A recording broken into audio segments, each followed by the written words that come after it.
Assalamualaikum warahmatullahi wabarakatuh.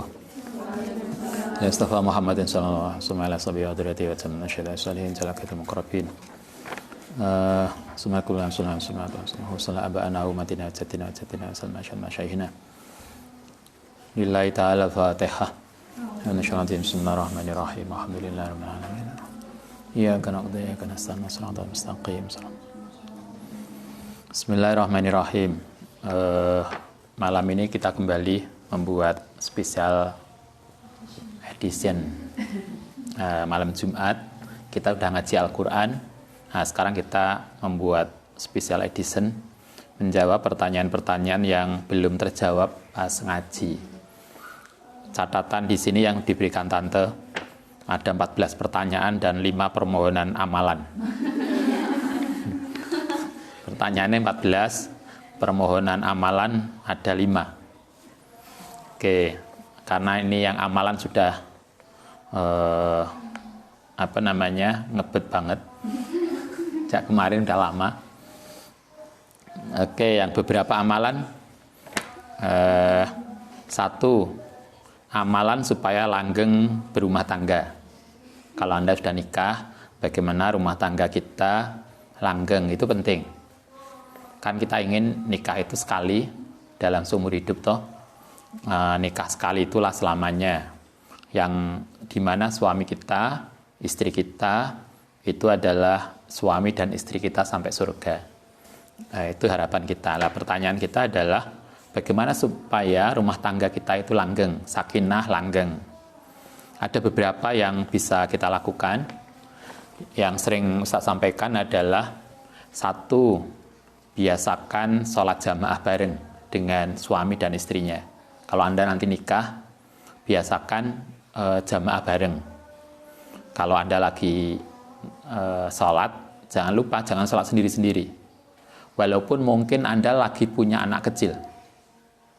Sering toh biasanya, landu anak kecil terus, wes sholat diri-diri ya, itu njogo anak ya alasannya. Enggak.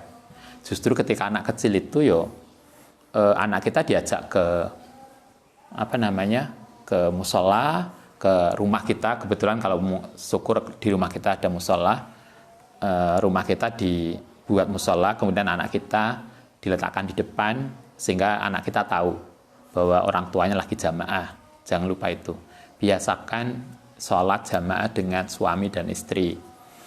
Wong cik urung nikah aja loh, dungane minta imam sholat. Mana imam sholat saya kok belum datang-datang. Begitu nikah malah lupa. Itu 1, biasakan jamaah bareng dengan suami dan istri dan anak-anak. Yang kedua adalah Anda yang jadi istri, Anda yang jadi suami, jangan lupa setiap habis sholat itu mendoakan suami dan istri kita masing-masing. Jangan lupa baca Fatihah untuk suami kita. Kadang kita tuh lupa, lah kita punya istri, kirim Fatihah ke wong wakeh, istri dia kayak kirim Fatihah. Ada toh? Kita yang istri kirim Fatihah ke siapa saja, suaminya juga di Fatihai. Biasanya kita sering, urung nikah itu resian, gue bisa nikah, lupa. Urung nikah, jangankan kutu. Idep, bulu mata hilang 1 nangis. Gak usah wis nikah, jangan idep, rambutnya kutu tok wis gak ngopeni. Mestinya setelah nikah harus rapi. Maksudnya dalam konteks ini adalah jangan lupa untuk kirim Fatihah. Jadi setiap habis sholat, tolong Anda bisa kirim Fatihah, sebut nama suami kita, sebut nama anak-anak kita. Anak 5 disebut namanya sopo, 1 sopo. Jangan untuk anakku kabeh sama para istri dan suamiku, enggak. Sebutlah namanya dia. Suaminya apa? Kemudian anak-anak kita siapa? Itu disebut di Fatihah setiap habis sholat. Tidak ada hati yang tidak akan luluh ketika dikirim Fatihah setiap hari. Dengan Fatihah yang kita sampaikan setiap hari, setiap habis sholat, maka semoga kemudian hati pasangan kita, hati kita itu saling taut. saling menyatu sehingga rumah tangga kita menjadi sakinah, menjadi langgeng. Satu, biasakan jamaah bareng. Kedua, biasakan dibacakan Fatihah pasangan kita masing-masing. Itu penting. Yang ketiga, jangan lupa juga berdoa. Ada doa yang diajarkan oleh Al-Quran. Masih ingat? Rabbana hablana min azwajina wa dzurriyyatina Allahumma Rabbana hablana min azwajina wa dzurriyyatina qurrata a'yunin waj'alna lil muttaqina imama. Itu doa yang diajarkan Al-Quran untuk kita. Jangan lupa berdoa. Tapi selain berdoa, ya tadi kirim Fatihah. Jangan lupa itu. Yang kedua, biasakan jamaah bareng. Insya Allah dengan begitu, keluarga kita semoga langgeng. Nah, itu satu. Kemudian yang kedua, bagaimana mohon kalau dapat diberikan cepat diberikan keturunan. Ya, ini kegelisahan banyak orang. Ada doa yang bisa kita baca yang tertulis dalam Al-Quran.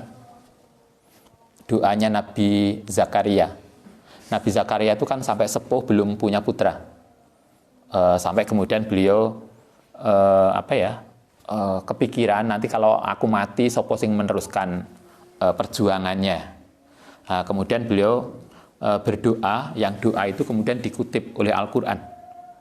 Yang kemudian karena doa itulah Allah berkenan memberikan keturunan pada istri beliau yang sudah sepuh, yang kemudian melahirkan seorang yang terkenal, Nabi Yahya. Doanya adalah Robbi la tadharni fardan wa anta khairul warisin. Ya Allah, jangan tinggalkan saya sendirian tanpa generasi. Jangan lupa berdoa itu. Itu doa yang bisa kita baca kalau kita ingin begitu nikah udah lama nggak punya keturunan. Insya Allah, ya tentu ada usaha lahir ya. Tentu usaha macam-macam ya, tapi doa, ini doa yang kita bisa baca. Yang diajarkan Nabi Zakaria untuk kita. Itu satu. Ada lagi amalan terkait dengan ini. Ini terkait dengan tafsir surat An-Nuh. Anda bisa lihat, saya membaca Quran. Surat Nuh ayat 10 sampai 12. Surat Nuh ayat 10 sampai 12. Ini tercatat riwayat ini dalam penafsiran Ibnu Abbas. Abdullah bin Abbas, masih ingat putrane Abbas. Abbas itu pamannya Nabi. Berarti Ibnu Abbas itu, Abdullah bin Abbas itu ambil Nabi apa? Misanan. Seorang tokoh tafsir masa sahabat. Yang orang ini, Abdullah bin Abbas itu adalah orang yang secara khusus didoakan Nabi akan menjadi seorang ahli Al-Quran. Sehingga dialah tokoh tafsir pada kalangan sahabat. Tidak ada tafsir setelah itu yang tidak merujuk pada Ibnu Abbas. Itu luar biasa. Beliau lahir 3 tahun sebelum hijrah. Masih muda banget tetapi pinter banget. Surat Nuh 10 sampai 12.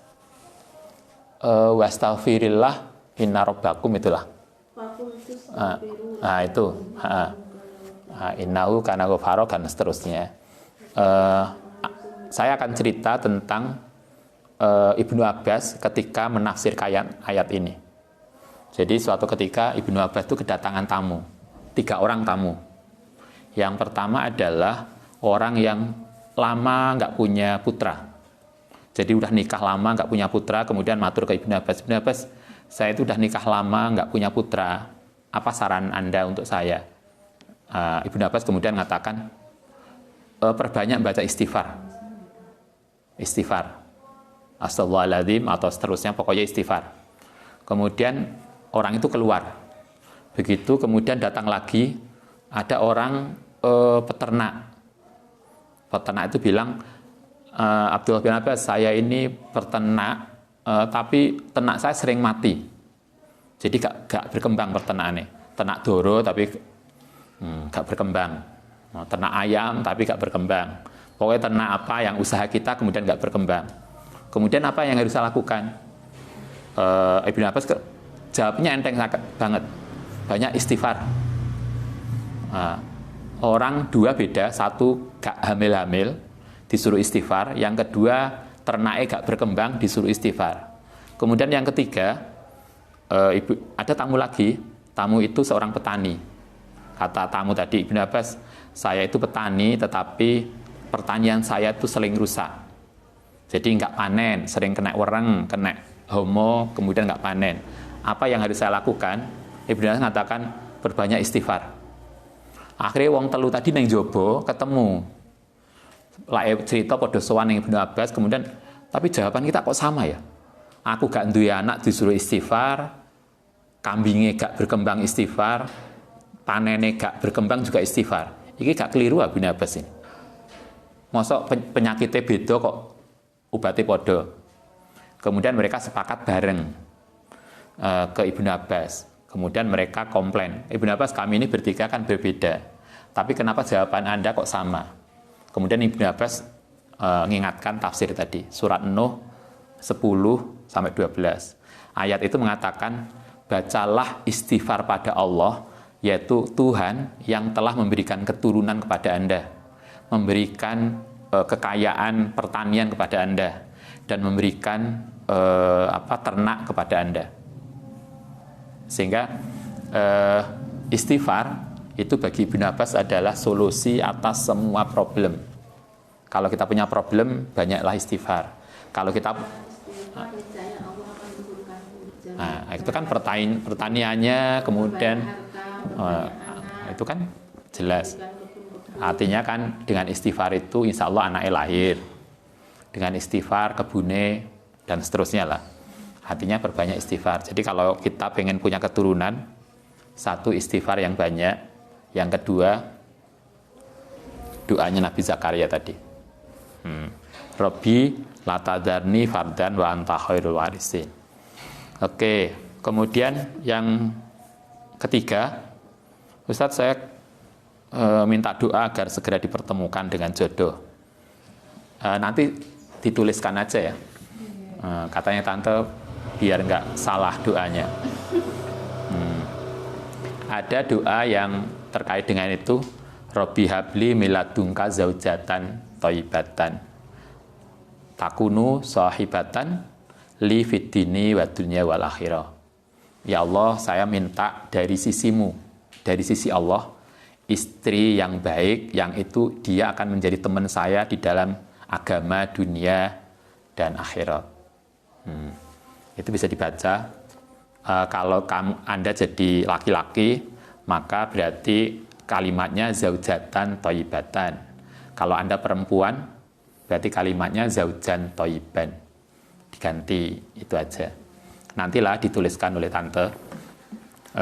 Nanti di-share di itu. Oke. Kemudian yang tentang jodoh, ada katanya Mama bisa ini nyampaikan apa? Hizib apa? Itu ada hizib hizib autad, itu udah jelas hasilnya itu ayah. Itu hasil hizib autad. Hasil jelas hasilnya. Mana itu, Ma?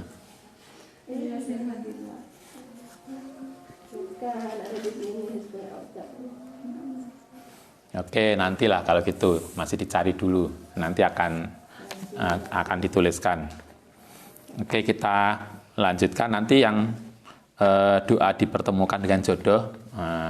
Nanti selain Rabbi habli miladunka zaujan thayyiban tadi, nanti ada hizib itu yang sudah terbukti.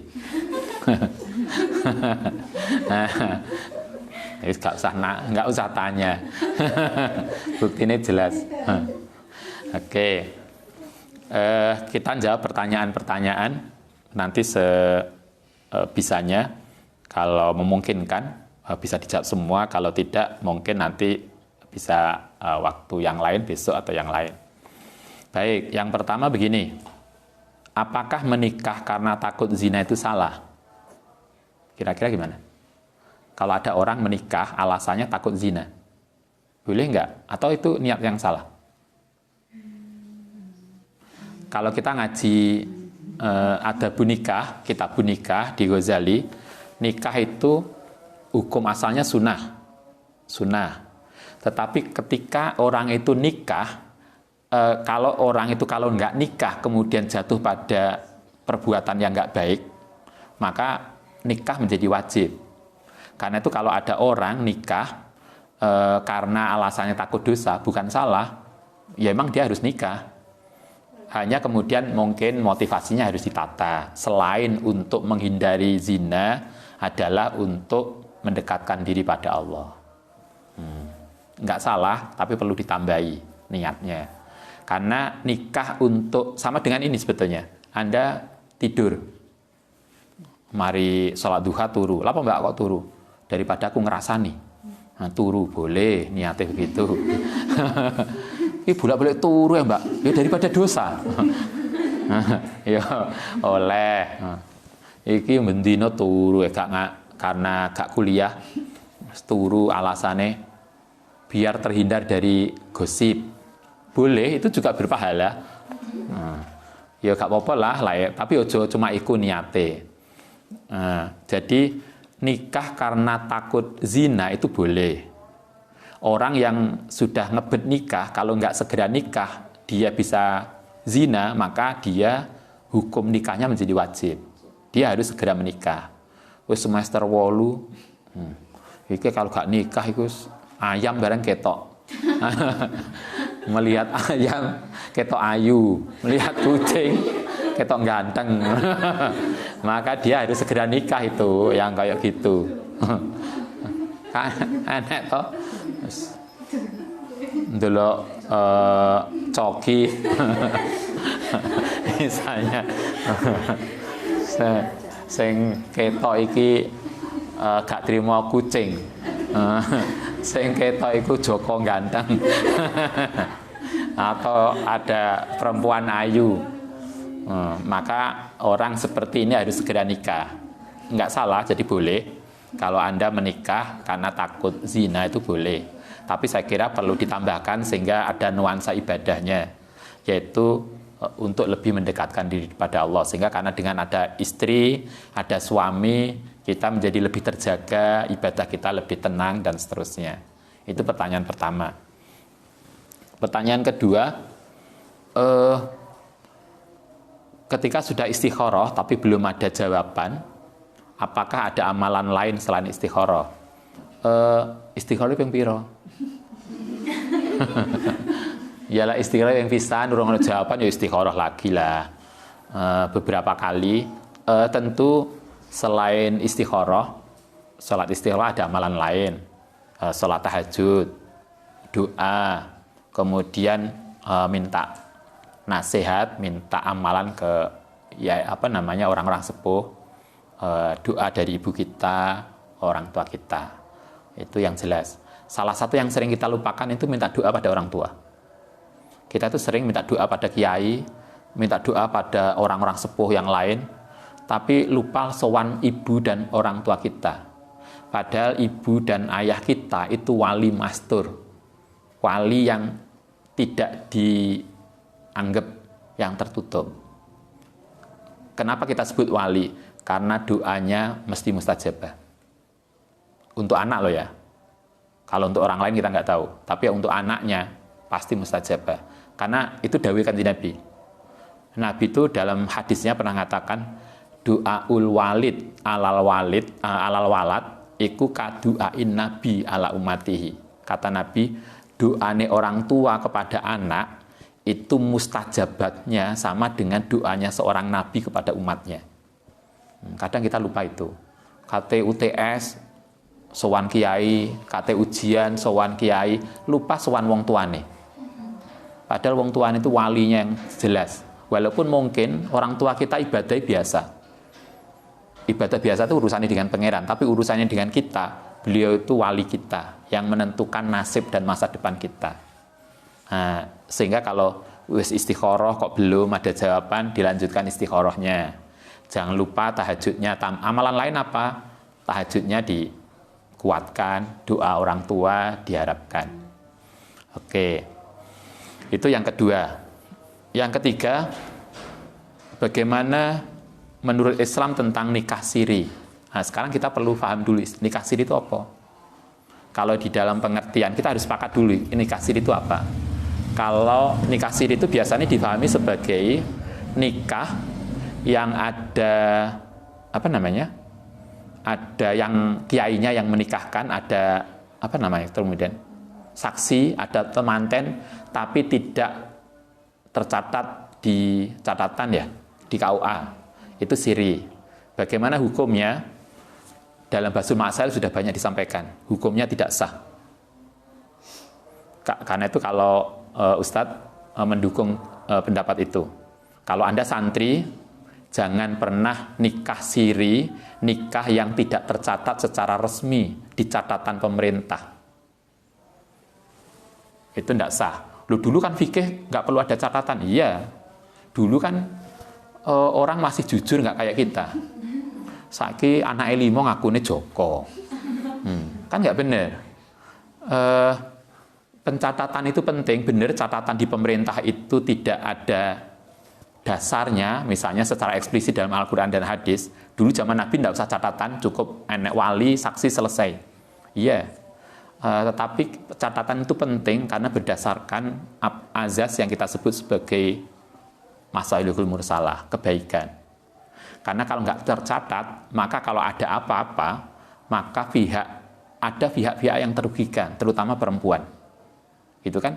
Kalau Anda misalnya nikah tidak tercatat di catatan negara, maka kalau ada apa-apa, misalnya Anda cerai, misalnya, status Anda kan nggak jelas. Janda enggak, perawan enggak.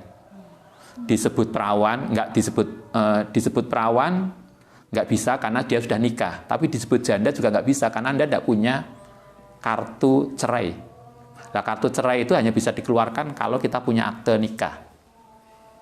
Anak ini nggak jelas statusnya.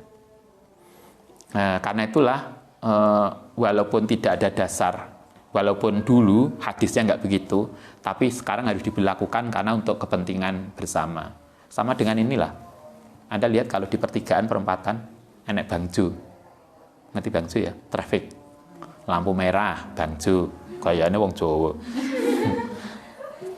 Di perempatan ada trafik, ada lampu merah, hijau, kuning, biru atau hijau? Ini Madura ini agak ini. Nah, lampu merah, ada hijau ya, bener ya? Enggak, Ustadz jadi Madura sekarang.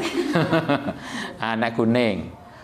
Anda nggak bisa kemudian ketika lampu merah nerobos lampu trafik dengan alasan apa alasannya polisi membuat trafik? Quran hadisnya nggak ono. Oh, itu berarti nggak pinter.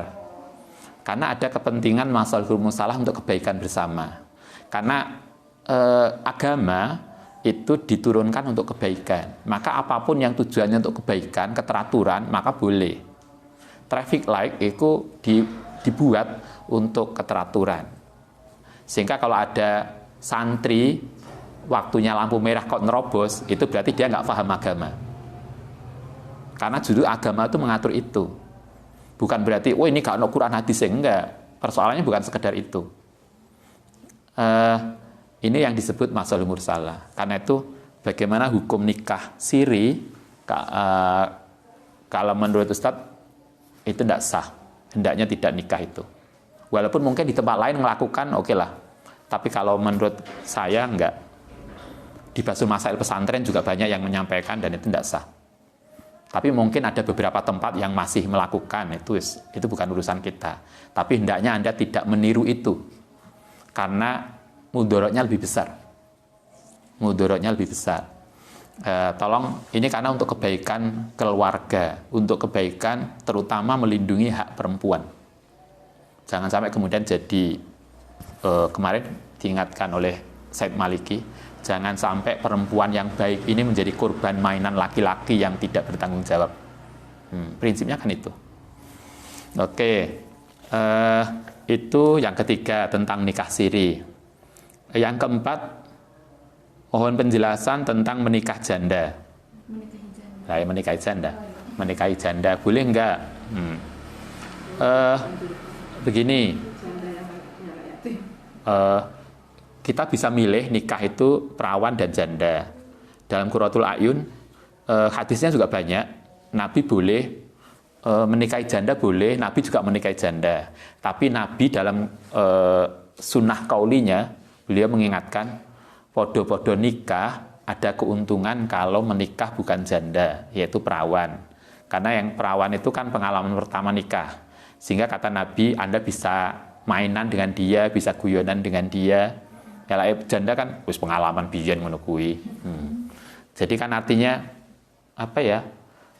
Rasa psikologisnya beda. Jadi bukan berarti nikah janda dilarang, bukan loh ya. Nabi tidak melarang nikah janda. Silahkan. Kalau misalnya ada orang-orang tertentu yang hobinya golek janda, ya gak apa-apa. Lebih mantap. Kan lagunya siapa itu? Kalau janda lebih pengalaman, kalau perawan masih segelan. Ini lagunya siapa? Enak toh? Itu boleh. Perawan boleh, janda boleh, tetapi Nabi mengatakan lebih baik yang Cik Joko. Kalau Anda misalnya perempuan, Ustaz, kalau nyari dudo gimana? Ya gak apa-apa, dudo lebih pengalaman. Kan Joko lebih fresh. Kalau Nabi ngajarkan kita cari yang lebih perawan, lebih Joko, karena lebih muda. Kata Nabi kalau dalam hadisnya itu la'ab. Jadi Anda bisa saling bermain, saling menggoda. Nah, sementara kalau sudah sepuh kan biasanya wis gak begitulah. Kan udaranya tua jadi tersinggung. Nah, lai sepuh, lai janda mbak anu kan nggak muda lagi walaupun ada yang muda. Oke. Itu 4 tentang menikahi janda. Jadi bukan larangan, boleh, hanya disarankan kalau Nabi sarannya cari yang lebih muda, lebih fresh. Podek tuku sepeda motor lah, second ambek baru. Nah, saya kira kan beda. Oke, yang kelima, dalam konteks tidak boleh membedakan undangan, lantas bagaimana hukumnya membuat klasifikasi tamu, seperti tamu VVIP, VIP, dan reguler. Begini, ada 2 hadis yang kita bisa padukan. Nabi salah satu mengajarkan tidak boleh membedakan undangan. Itu satu. Kemarin sudah kita bicarakan ya, banyak toh. Kemarin walimah yang paling buruk itu bahkan kalau yang sugih diundang, yang miskin nggak diundang. Itu makanan walimah paling buruk kata Nabi. Nah, hendaknya tidak membedakan. Berarti diundang kabeh, benar. Tetapi ada hadis lain yang disampaikan oleh Sayyidah Aisyah. Suatu saat itu Sayyidah Khadijah kena entuk tamu. Ketika itu Nabi sudah wafat. Sayyidah Aisyah sudah janda. Ada tamu, 1 orang kaya, 1 orang biasa. Kemudian Sayyidah Aisyah memperlakukan tamu itu beda. Jadi yang tamu VIP dengan layanan yang berbeda, sedikit berbeda dengan yang biasa. Ketika Sayyidah Aisyah dikonfirmasi, Kanjeng Nabi dulu kan nggak ngajarkan begitu. Tapi kok Anda begitu? Apa jawabannya Sayyidah Aisyah? Benar. Tapi Nabi juga mengajarkan agar kita menghormati orang sesuai dengan tingkatan masing-masing. Ya lah misalnya Anda ketekan bupati, neng tamu Anda, kan beda tuh ngelayani bupati mbak kelayani tetangga biasa. Sayyidah Aisyah ngajarkan, nak benar, tapi Nabi juga mengajarkan pada kita, kata Sayyidah Aisyah, agar kita bisa menghormati orang sesuai dengan tingkat sosial masing-masing. Berarti membuat undangan VIP dan seterusnya berarti diperbolehkan, asalkan kemudian bukan hanya mereka saja yang diundang, gitu ya, bukan hanya mereka saja yang diundang, tapi yang lain juga diundang, hanya mungkin dibedakan tempat atau yang lain. Yang nggak boleh itu adalah kalau yang kaya diundang, yang miskin tidak diundang, itu yang nggak benar. Yang Nabi secara eksplisit mengatakan itulah seburuk-buruknya pesta, yaitu pesta yang tidak semua diundang tetapi hanya milih yang kaya. Oke, saya kira bisa dipahami. Ini yang keenam, apa hal yang perlu ditanyakan ketika ta'aruf? Yang ta'aruf itu hanya bisa ketemu sekali atau 2 kali. Saya kira nanti Mama yang lebih tahu. Saya kira yang perlu ditanyakan adalah 1, kesungguhan. Gitu kan? Anda kan perlu nanya, Mas sampean iku serius ah? Kan harus di ini. Kemudian itu satu, tentang kesungguhan untuk menikah dan ta'aruf. Itu satu yang harus ditanyakan betul. Yang kedua adalah kita harus berbagi tentang aspek-aspek yang mungkin itu bisa secara, karena adat bisa beda. Adatnya bisa beda setiap orang, tetapi kita harus mengantisipasi tentang kemungkinan yang tidak disuka. Mas aku ingin ini loh, kita kan tidak hanya nanya tapi juga menyampaikan toh. Anda yang perempuan kan tidak hanya sampai niku apa Mas? Sampean tenanan apa enggak? Tapi Anda kan juga menceritakan Mas, kalau sampean serius dengan saya, sampean harus ingat loh ya. Saya itu begini. Kira-kira sampean masih bisa menerima saya apa adanya enggak? Nah, itu poin-poin yang saya kira perlu disampaikan. Jangan Mas sampean seneng asin po manis lah masak.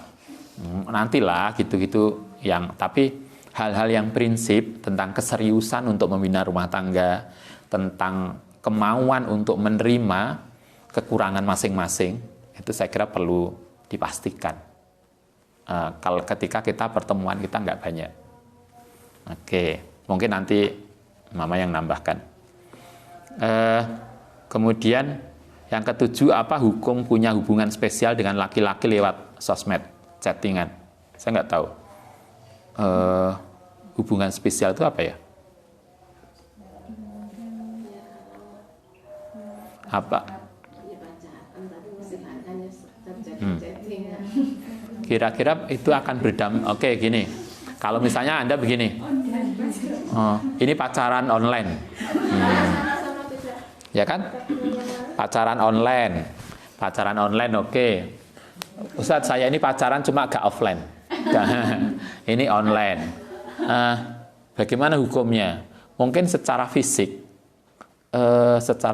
itu kita nggak ketemu, tapi kira-kira berpengaruh pada psikologis nggak? Gitu kan? Sama dengan kita melihat yang diharamkan itu ndelok auratnya orang lain, yang fisik. Saya ndelok aurat Anda itu haram. Kalau menurut fikih, kalau itu gambar itu nggak haram.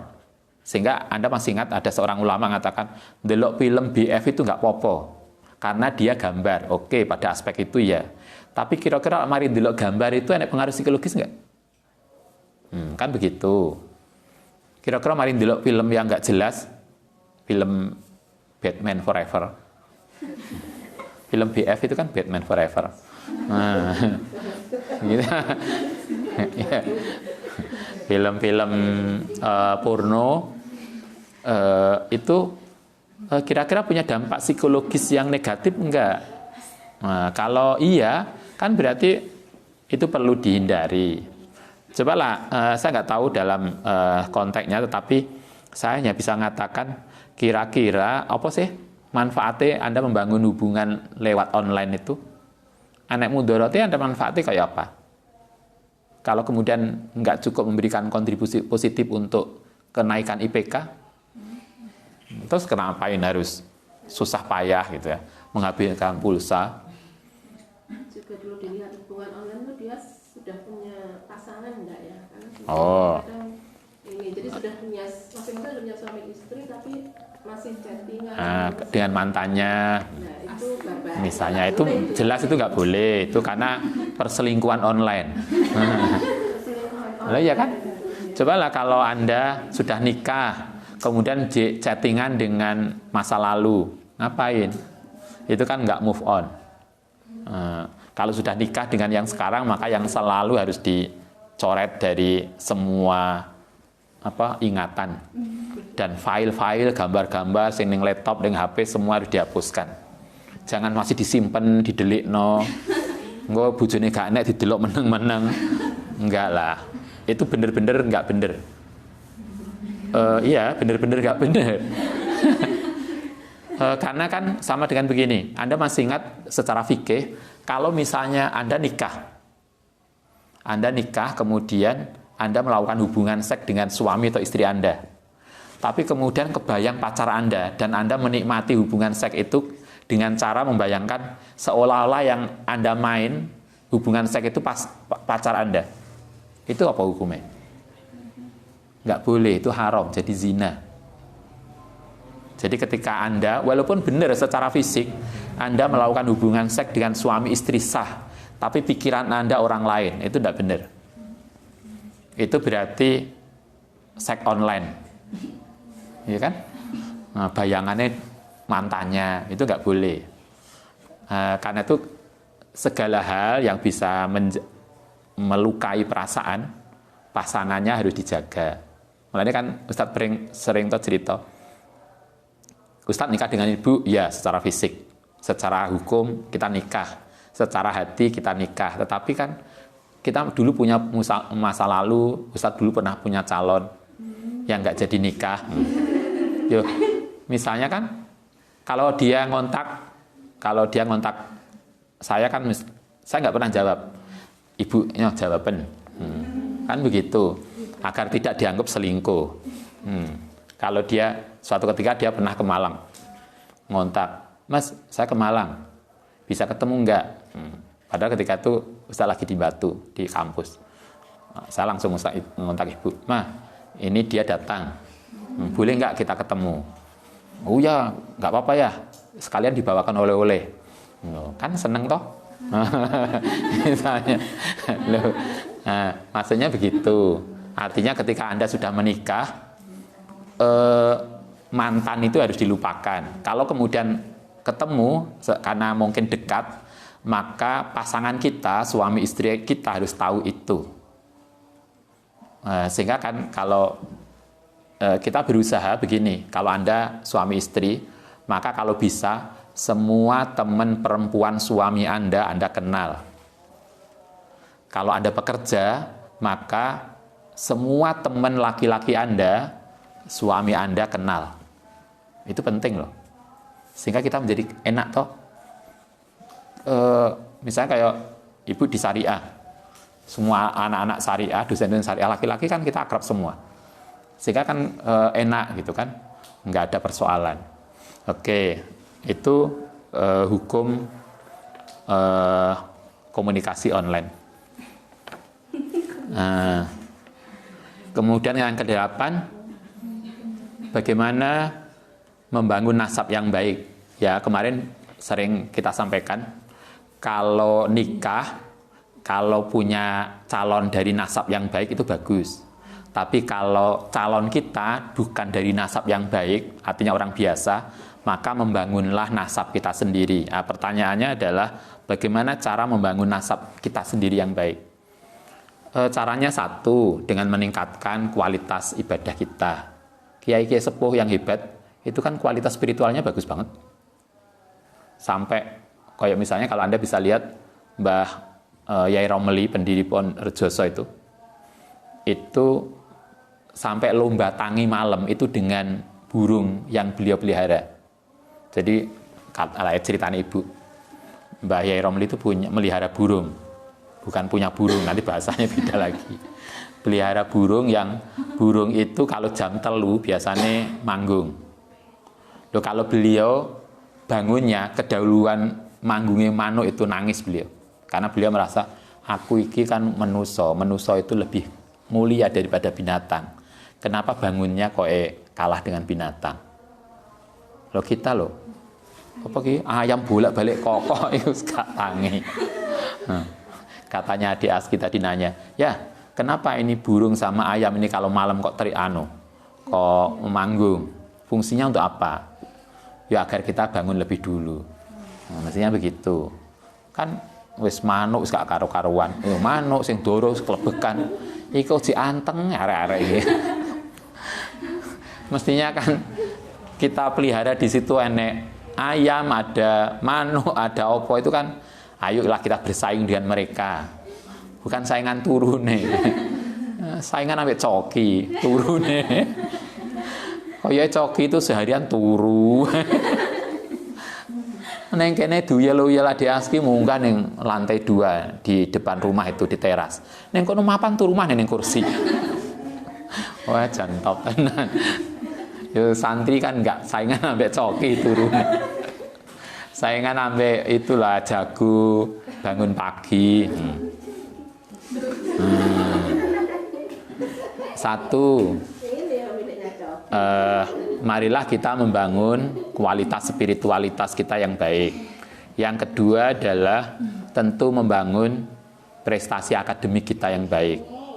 Mbah kita, ibu kita, orang tua kita mungkin bukan sarjana. Karena itulah marilah kita bangun prestasi akademik kita yang baik. Sehingga dengan spiritualitas, dengan kualitas akademik, dengan kualitas moralitas, kita itu akan punya nasib baik. Nah, nasib baik itulah yang kemudian akan menjadikan nasab baik untuk kita. Nah, sehingga anak-anak kita kemudian mendapatkan berkah karena prestasi kita. Misalnya kalau Anda kemudian punya prestasi akademik, punya prestasi moralitas, punya kualitas spiritual, kemudian oleh masyarakat dianggap tokoh. Walaupun mungkin masa lalu kita, orang tua kita biasa. Enak toh? Ini saya lagi kenal dengan orang yang dulu bapaknya biasa saja. Bapaknya biasanya buruh bangunan. Tapi bapak yang luar biasa itu like cerita. Bapak itu setiap ada anak belajar ngaji, itu pengen banget mesti mendonga, ya Allah muga-muga anakku biyen besok iso mulang ngaji arek-arek kayak gitu coba. Nah, sekarang anaknya luar biasa. Artinya bisa mewujudkan doa orang tua itu. Orang tuanya biasa saja tetapi kemudian dia mempunyai prestasi yang baik. Akhirnya kan dia membangun nasabnya sendiri. Nanti kemudian putra-putra dia akan mendapatkan berkah dari nasab dia. Sehingga artinya bagaimana cara kita membangun nasab yang baik? Yuk kita harus membangun dengan kemampuan spiritual, prestasi spiritual, prestasi akademik, prestasi sosial, prestasi moralitas, apapun yang bisa kita lakukan untuk kebaikan kita. Oke, itu yang ke-8. Yang ke-9, bagaimana pandangan Ustadz mengenai Islam Nusantara? Begini, Islam Nusantara itu harus perlu kita pahami dulu. Islam Nusantara itu apa? Di dalam Islam itu ada 2. Satu ada asal, yang kedua ada fara. Jadi di dalam ajaran agama itu ada ajaran yang pokok, ada ajaran yang fara, yang varian. Ajaran yang pokok di dalam agama itu tidak berubah. Tapi ajaran yang varian itu bisa berbeda. Kayak begini, kita sholat nutup aurat. Itu wajib. Tetapi bentuk baju nutup aurat itu kan bisa beda. Kalau di Saudi pakai apa itu namanya? Pakai panjang itu, lak perempuan. Kalau Anda pakai mukena. Mungkin di tempat lain kan beda. Mukena yang khas Indonesia, menggunakan mukena yang khas Indonesia, itulah Nusantara. Artinya Islam Nusantara itu adalah Islam ya tetap Islam, hanya pada varian furu'iyahnya itu disesuaikan dengan konteks Indonesia. Itu yang Islam Nusantara. Kalau itu yang difahami maka nggak ada masalah. Contohnya zakat. Zakat kalau kita ngikuti kanjeng Nabi, zakat itu pakai kurma. Yang ini kan pakai beras sama jagung. Apa nggak sah? Ya sah, karena konteksnya dengan kita. Nah, inilah Islam Nusantara. Jadi Islam Nusantara kalau dalam konteks ini bukan merubah Islam. Karena asalnya, pokoknya tetap sama. Hanya pada aspek furu'iyah, pada level praktisnya, itu disesuaikan dengan budaya lokal. Maka kalau itu yang terjadi, maka boleh. Jadi nggak masalah, karena tidak merubah asal Islam. Hanya pada aplikasinya kayak gini lah. Apalagi masjid. Lah ini Saudi masjid itu, apalagi Masjidil Haram, gak ono tutupe. Jadi cuma Ka'bah yang tengah kemudian tembok mubeng. Zaman Nabi kan gitu aja. Di kita kemudian masjid dibuat susun 3. Itu kan khas kita toh. Di luar Indonesia kan gak ono itu. Itu kan khas Indonesia. Masjid itu susun 3 sebagai melambangkan iman, Islam, ihsan. Itu khas kita. Kalau begitu-gitu kan nggak problem, silakan aja. Yang penting tidak merubah mana yang asal, yang pokok. Tapi problemnya kadang kita itu nggak tahu mana asal pokok dan fara. Kemudian kita ribut, menuduh orang lain merubah Islam, padahal yang itu hanya persoalan furu'iyah saja. Maka itu nggak problem. Oke, itu pendapat saya begitu. Kemudian yang ke-10, Ustadz bagaimana orang yang sudah rajin ibadah, tekun selawat, tapi hatinya masih gelisah. Kalau saran saya berarti selawatnya ditambahi. Kan gampang. Mungkin istighfarnya ditambahi, selawatnya ditambahi. Kurang akeh. Mungkin kan karena podek penyakit, mungkin karena kita sudah banyak sesuatu yang nggak baik di dalam hati, yang kemudian menjadi galau, maka dosis selawatnya perlu tambah. Nah, saya kira begitu. Kemudian yang ke-11, ketika seseorang itu mabuk, sholatnya kan tidak diterima 40 hari. Oke, ya. Apakah kita tetap harus sholat? Ya. Kita tetap sholat. Bukan kemudian, wah aku semabuk, bebas 40 hari. Enggak. Kita sholatnya tetap. Sama dengan begini. Anda puasa Ramadan. Kemudian lupa karena nganten anyar, kemudian melakukan hubungan seks dengan suami istri siang hari. Wes berarti ini udah selesai, kita udah kadung terlanjur, berarti gak poso. Enggak, Anda tetap harus poso setelah itu. Jadi nggak boleh. Ini juga sama. Jadi begini, orang mabuk kemudian dikatakan di dalam banyak riwayat itu tidak diterima sholatnya 40 hari, sesungguhnya lebih untuk mengingatkan kita agar kita tidak mabuk, karena dampaknya buruk. Satu, secara biologis, saya tidak tahu, nanti dicek ulang. Kalau menurut biologis kan, makanan yang kita masukkan di dalam tubuh itu akan terus diproses menjadi energi dan baru habis selama 40 hari. Nah, kalau kita belajar fikih, kalau kita sholat, itu kita harus bersih dari segala sesuatu yang najis. Bahan yang memabukkan itu najis. Karena itu kan berarti ketika masuk di dalam tubuh kita, berarti dalam tubuh kita itu barang najis. Karena itulah kita kena barang najis selama 40 hari. Sehingga kemudian kita tidak diterima. Itu konteksnya begitu. Tapi bukan berarti kemudian kita tidak wajib sholat. Kita tetap wajib sholat sebagai kewajiban kita. Oke, itu satu. Jadi walaupun kita mabuk, tetap wajib sholat setelah selesai mabuk. Nah, pas mabuk kan yoga. Mabuk yoga sholat. Nanti setelah sadar sholat, tetap wajib. Tidak perlu nunggu 40 hari. Nah, jadi tetap sholat seharian. Yang kedua, Ustaz, bagaimana hukumnya kita itu mengaji setelah mabuk? Habis mabuk atau ngaji dulu? Dia tuh kan sering mabuk gitu, tapi dia masih sering diajak hataman dan sebagainya. Kita mabuk, ada orang biasa mabuk, tapi guna ikut ngaji, ikut hataman, ya nggak apa-apa. Alhamdulillah lah mending. Walaupun mabuk masih gelem ngaji. Artinya semoga ngajinya kemudian akan menghilangkan kebiasaan mabuknya. Kan gitu toh. Ya nggak apa-apa. Lama-lama masuk gak sungkan. Bolak-balik khataman kok cek mabuk. Misalnya gitu.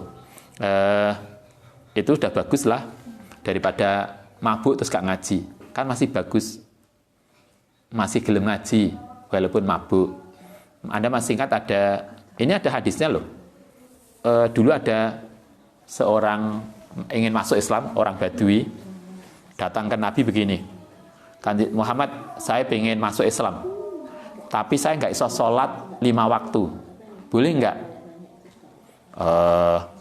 Nabi mengatakan boleh. Saya hanya bisa sholat dua waktu. Jadi kalau ada sholat 5 waktu, dia hanya bisa 2. Boleh nggak? Kata Nabi, boleh, nggak apa-apa, silahkan. Sahabat yang lain protes. Kanjeng Nabi, kok enak dia itu? Kita aja, Anda bisa lihat tuh hadisnya. Jangankan gak sholat, gak jamaah saja, rumahnya mau diobong oleh Kanjeng Nabi. Iku gak jamaah, kayak santri, digedori gak tangi. Itu perlu diguyang banyu. Loh, Kanjeng Nabi tuh gitu. Suatu ketika kan Nabi pernah tuh nggawa obor. Bawa obor ketika tanya, Kanjeng Nabi mau kemana? Saya mau membakar rumahnya orang-orang yang gak mau jamaah. Coba, nggak mau jamaah dulu rumahnya mau dibakar. Lah kok iki enek unu datang. Hanya Nabi, saya ingin masuk Islam tapi saya nggak bisa sholat 5 waktu. Boleh nggak saya sholat hanya 2 waktu? Kak popo, kak popo. Nah, wong sahabat kan protes. Lah kok enak dia? Kita aja harus jamaah, dia malah gak terima gak jamaah, sholatnya aja loh hanya 2. Itu pun berarti kan diskon berapa persen itu? Kan diskon 60%. Loh kok enak? Sholat kan untuk diskon 60%. Karena itu sahabat protes. Apa kemudian kata Nabi? Nanti kalau dia sudah biasa sholat, nanti kan lama-lama genep. Coba kalau Anda datang, dia datang, Muhammad saya ingin masuk Islam, tapi saya nggak bisa sholat 5, hanya 2. Andai kan Nabi mengatakan nggak boleh, kan akhirnya dia nggak akan masuk Islam. Nabi mengatakan nggak apa-apa. Ketika diprotes sahabat, nanti kan genep sendiri. Kalau sudah sering ke masjid kan sungkan. Alai sungkan kan, nanti genep. Itu kan dakwah Nabi begitu. Coba luar biasa hebatnya. Oke. Itu yang ke-11. Yang ke-12, bagaimana hukum menggunakan air di daerah industri yang bau dan banger. Oke, kita belajar fikih sekarang. Anda masih ingat belajar Fathul Qorib? Gak ada yang ingat ya. Di Fathul Qorib itu dikatakan ada air suci, ada air najis, ada air mustakmal. Air najis jelas, yaitu misalnya kencing dan seterusnya. Ada air suci, air mutlak dan muqayyad. Air, bagaimana kalau air sudah berubah? Masih suci enggak? Kalau air itu berubah karena sesuatu yang tempatnya kita tidak mungkin untuk bisa menghindar, maka dia tetap dianggap suci. Contohnya begini, Anda enak sungai, kayak wong Jawa biyen kedungan, ngerti ya kedung? Apa namanya? Ya kedungan. Neng sungai kan biasanya ada kedungan. Neng kedung itu kemudian kiwa tengene enek pohon besar. Yang pohon itu misalnya setiap hari daunnya jatuh. Karena banyaknya daun yang jatuh ke kedungan itu, kemudian banyunya berubah menjadi biru. Misalnya. Atau jadi banyu terasa kena lumut sehingga jadi bau lumut, maka dia tetap dianggap suci. Itu kalau di fikih. Sekarang persoalannya kalau daerah industri, sekarang persoalannya yang membuat air itu berubah itu kira-kira sesuatu yang najis atau enggak? Kalau limbah, maka kan limbah itu biasanya dianggap kotor dan menjijikkan. Kalau itu yang terjadi, kayaknya perlu ditata kembali tempat untuk menyimpan limbah. Biasanya kan ada ini tuh kalau industri ada ngukur lingkungan, AMDAL ya. Mestinya kan harus begitu, AMDAL. Sehingga kemudian air wilayah itu harus sehat dan bersih. Oke, yang ke-13, bagaimana agar kita dalam beragama tidak dogmatis? Ya kita harus belajar, kan? Nah, gimana nggak dogmatis? Ya belajar. Satu hal yang penting saya sampaikan, agama itu tidak dogmatis. Agama itu sebetulnya sangat logis. Bahwa ada aspek dogmatis itu ya, tetapi kita disuruh belajar agama itu secara logis, rasional. Anda pernah ngaji Ad-Dasuki, kitab Ad-Dasuki? Oke. Nanti dilihat di pondok. Di pondok itu ada namanya kitab Tauhid Ad-Dasuki. Di dalam pengantar kitab itu dikatakan begini, siapa yang beriman, Anda ingat, siapa yang beriman tapi imannya itu adalah karena taklid, bukan karena pemahaman diri sendiri, maka imannya sah tapi dia masih berdosa. Taklid itu begini, kalau misalnya sekarang Anda santri, Anda muslim, kita muslim, kira-kira pertanyaannya, kenapa Anda memilih menjadi muslim? Ya karena bapak saya sudah muslim. Andai kan bapak kita nggak muslim, kita muslim nggak? Sehingga kita memilih muslim itu tidak taklid karena lingkungan. Sehingga Ad-Dasuki itu ngajarkan kita, kalau kita memilih Islam, kita harus tahu kenapa kita milih Islam. Sama dengan Anda kuliah neng UIN. Kenapa kuliah neng UIN? Kok gak neng liane UIN? Ya saya disuruh orang tua ya. Kira-kira logika pilihannya kita berdasarkan pemilihan kita enggak? Kita kan sering toh, apa namanya? Hanumaba. Kenapa Anda milih UIN? Ya, saya disuruh orang tua. Saya sebelum pilihan saya enggak di sini. Enak loh jawaban begitu. Itu artinya taklid. Nah, kita kalau di Dasuki diajarkan, kalau kita beragama itu jangan karena taklid, jangan karena mengikut-ikut, tetapi kita harus tahu kenapa kita menjadi muslim. Sehingga Dasuki ngajarkan, kalau kita itu beragama karena taklid, maka kita berdosa, walaupun agamanya sah. Artinya kita itu diajarkan untuk berpikir logis, rasional tentang agama kita. Karena sesungguhnya agama itu bisa dipahami secara logis. Karena kita diajarkan oleh Kanjeng Nabi dan Allah Ta'ala dikasih akal. Saya kira begitu. Yang terakhir, udah 1 jam lebih? 55 menit, tinggal 5 menit. Oke, tinggal 5 menit. Setelah ini harus selesai. Terakhir, posisi makmum perempuan dan laki-laki itu berbeda. Ya. Bagaimana Ustadz kalau musola itu posisi makmumnya sejajar? Kayak kita, biasanya masjid banyak toh? Sini laki-laki, sini perempuan. Oke. Zaman Nabi itu hadisnya imam laki-laki kemudian perempuan. Itu karena dulu urung satire. Dulu kan memang begitu. Nah, sekarang kan masjid itu sudah beragam. Maka boleh perempuan di samping dan laki-laki di samping. Yang penting semua di belakang imam. Sehingga boleh itu kan kalau makmumnya di depannya imam. Loh kan syaratnya kan tidak harus ada perempuan di bawahnya laki-laki, di belakang laki-laki kan nggak begitu syaratnya. Itu kan bukan syarat sholat. Itu kan hanya urutan hadisnya dulu konteksnya begitu. Imam Syafi'i kemudian mengikuti hadis itu. Tapi Anda ingat Imam Malik tidak begitu. Imam Malik itu misalnya laki-laki dengan yang sesama laki-laki, anak-anak, remaja dan orang tua harus dicampur dari satu. Kalau Imam Syafi'i enggak, laki-laki kecil, bocah, anak-anak harus di belakang laki-laki dewasa. Tapi Imam Malik enggak, semua laki-laki harus dicampur. Kenapa? Agar mereka bisa saling belajar. Yang anak-anak tidak rame karena dia di sela-sela yang besar. Yang penting kan kalau Anda di Madinah, Masjid Nisa kan sejajar dengan laki-laki. Ini imaman, sini Masjid Nisa, situ laki-laki. Masjid Nisa kan sama. Tempat untuk, artinya masjid untuk perempuan. Kalau di Masjid Nabawi, itu sejajar dengan laki-laki. Tidak di belakang. Artinya silakan, boleh. Yang penting di belakang imam. Itu yang penting. Yang penting bukan urutan, jadi boleh. Artinya laki-laki dijejer boleh. Di kayak satir silakan, yang penting semuanya di belakang imam. Karena syaratnya makmum itu harus di belakang imam. Itu yang penting. Saya kira begitu.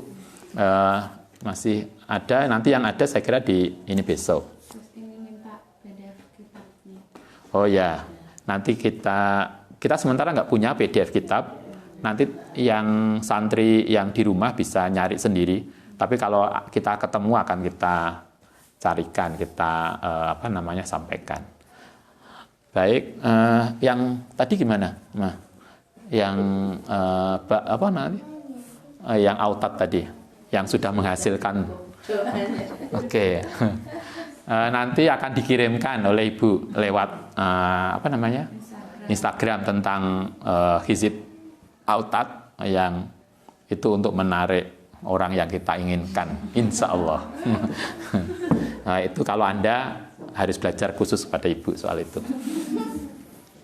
Oke, terima kasih untuk yang di rumah, terima kasih yang sudah mengikuti, semoga bisa memberikan jawaban yang diinginkan. Kalau ada yang salah tolong dikoreksi, tolong dibenarkan, karena sangat mungkin apa yang saya sampaikan tidak benar. Terima kasih. Assalamualaikum warahmatullahi wabarakatuh. Waalaikumsalam warahmatullahi wabarakatuh.